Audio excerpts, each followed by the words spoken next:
اللہ اللہ اللہ۔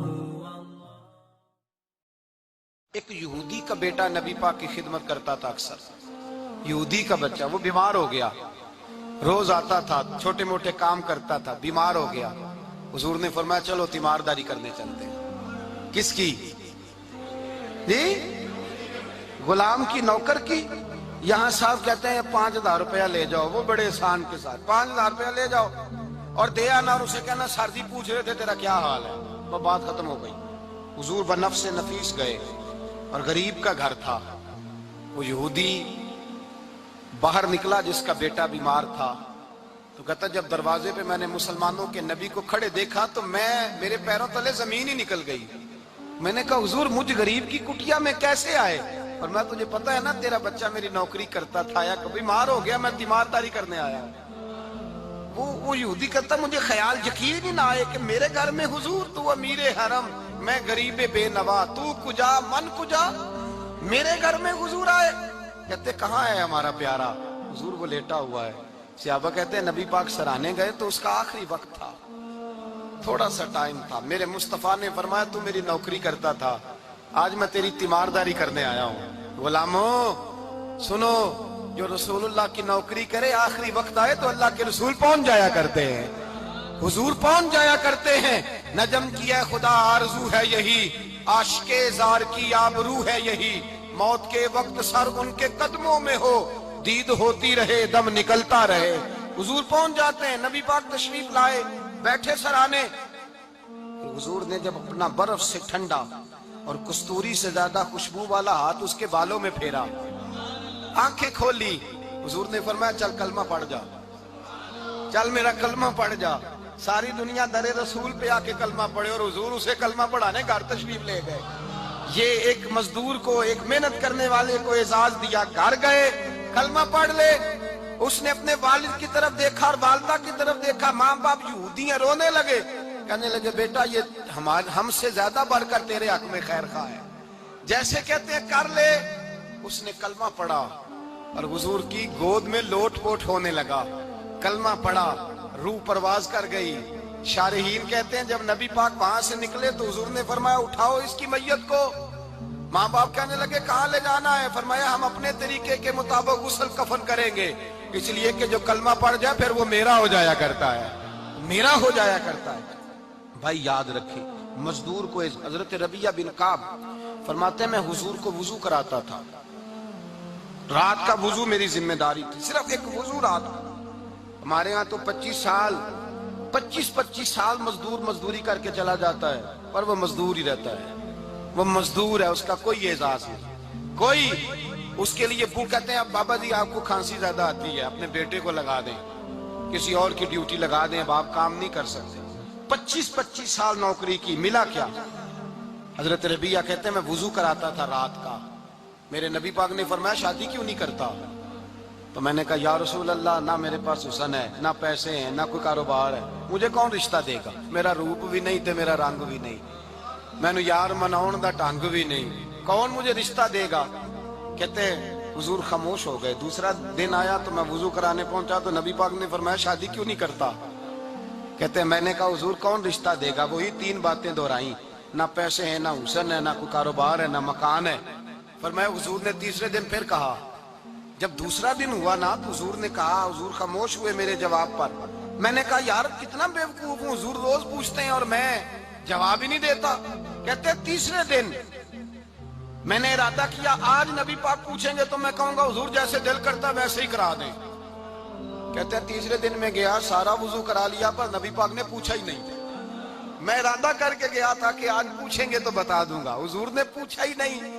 فرماتے ہیں وضو مکمل ہو گیا، میں دروازے تک چلا گیا تو مصطفیٰ نے آواز دی، فرمایا واپس پلٹ نہ۔ میں پلٹا تو حضور نے فرمایا تو شادی کیوں نہیں کرتا؟ کہتے ہیں میں کھل کے مسکرایا، میں نے کہا محبوب تیرے کرم پہ قربان جاؤں، کیا انداز محبت ہے، حضور مہربانی کریں کرا دیں۔ فرمایا فلاں سردار کے پاس جا، ایک وضو کراتے ہیں، اور اعزاز حضور نے کتنا دیا، جا سردار کے پاس اور اسے جا کے کہہ کہ اللہ کے رسول فرماتے اپنی بیٹی کا نکاح تیرے ساتھ کر دیں۔ فرماتے میں گیا،